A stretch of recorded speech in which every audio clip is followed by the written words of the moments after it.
Hey everybody, I know my hair's looking a little crazy today, so I'm working on this drawing today, and I just want to do a short little video of, showing me my process with the drawing.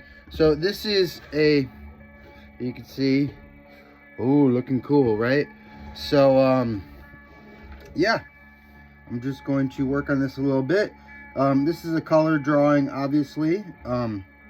I do the color with some cheap markers and cheap acrylic paints that I make washi. This is something I've been doing since college. And this stuff is just kind of like less structured. I let my mind go a bit more and just kind of like chill when I do it, a little more stream of consciousness. So I end up getting a lot of woodcut ideas from these drawings, kind of like with my black and gray drawings too that I do. The only problem with these drawings is that sometimes I don't really feel like working on them, because I do, there is a hierarchy of my work and my stuff, and I definitely feel that I like my my black and white stuff better. I know that's an unpopular opinion. Not that people think my black and white stuff's bad, but people always love a little color, but I'm one of those punk rockers that likes a very flat looking design that's, pretty harshly black and white. And you can see here, I mean, hopefully you can see, I'm very heavy handed, so I draw very hard. So this actually hurts my hand more than the woodcut tool. So I'm using a Bic pen. Cheap little Bic pen. I don't know, I've always just kind of felt like any other pen I use on one of these drawings, I end up just smushing it. So I have tried, I tried microns and stuff, and I end up just like breaking them because I draw too hard. And so I've just stuck, and I tried some acrylic paint markers, which are dope, and I do use those for other types of work I'm doing. But I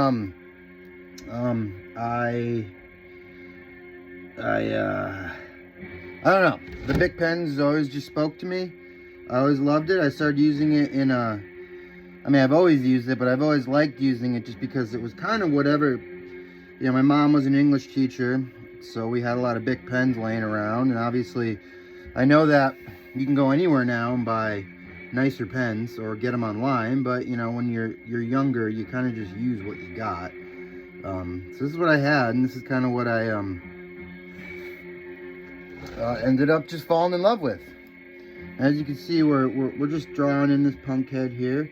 I make my lines very thick, and big. So this is a very slow process for me, so that's why sometimes you see me working on these, and sometimes you don't. This one's been going on for about, over a couple years now, just because I haven't really felt I haven't really felt like doing it.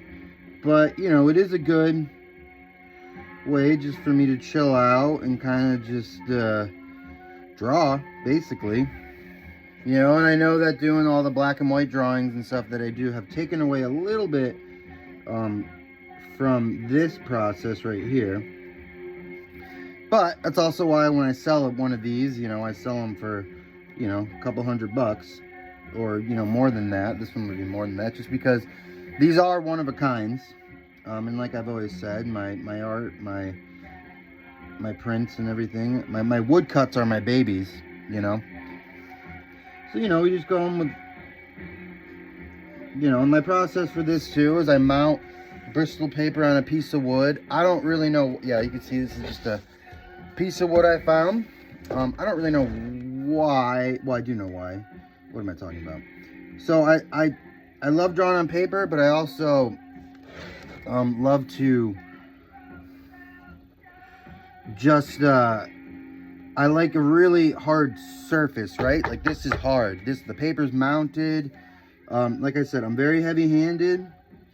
So, I'm definitely getting like, there's a texture to this. Yeah, I mean, I guess it's not really ideal. but it's what works for me, and I feel like that's with art, right? You just got to find out what works for you. So yeah, we're just working on this, and you know, obviously to get a lot of this done takes, you know, hours and hours and hours and hours and hours and hours. And you know, I could speed it up like I tried to speed it up in college by using Sharpies for this particular type of thing, and you know, I don't know, I just didn't like it as much. I like that there's a certain amount of, you know, even though I am a trained artist, I like that there's a certain amount of folk arty aspect to this, that I'm pretty much like I said before, drawing about it, pressing about as hard as I can. It rips the paper sometimes. I try not to do that, and it kind of leaves an indent, you know, and I have a thing with these lines. They need to be completely filled in. But yeah, so I'll let you all go for now. This is just a short little video, you know, showing you how I draw. This one will be done in probably, God, another 10 years, huh? I'm just kidding. It'll get done quicker. Sometimes I feel like working on these. Sometimes I don't. You know, like I said, it is, you know, I got a big one upstairs that I'm going to be working on, and you know, and like I said, sometimes even with the social media thing, you know, I like, you know, you like having, you know, you could do a little bit amount, like, you know, this took me what, like, okay, we're at like 7 minutes to do all that stuff. And that's actually pretty fine, but like, you know, sometimes you want like more quicker. Like I can draw quicker with my Sharpies and stuff. But this is, you know, just a different thing I do. Sometimes I like to use color, like I said. And yeah, so love y'all. Thanks for watching, and goodbye.